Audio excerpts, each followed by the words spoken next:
hinterherst, das kannst du nicht machen. Es gibt ja auch noch andere Leute. Ich hab das schon gesagt, ich mach nicht mit bei so Sachen. Mit sowas kannst du heimfahren, alles ist ein gescheit. Was glaubst du, was passiert, wenn der einer anspannt? Da wirst dann ganz schön deppert schauen.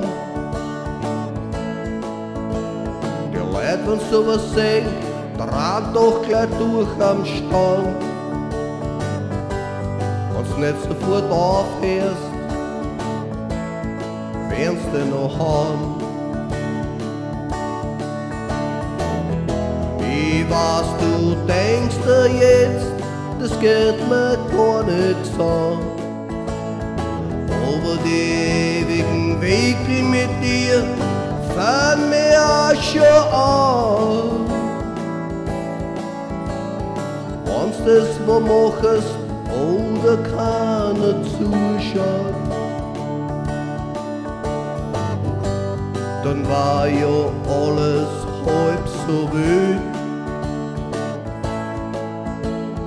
Na, Alter, sowas hätte dann nicht zutraut. Komm mir nicht mit der Ausrede,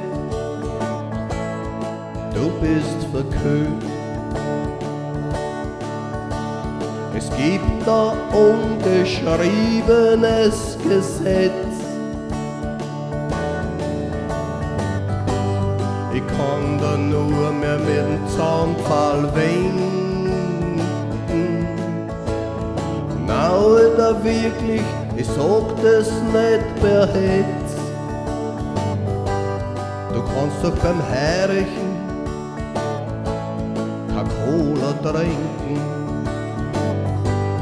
Du kannst doch beim Heirichen keine Cola trinken.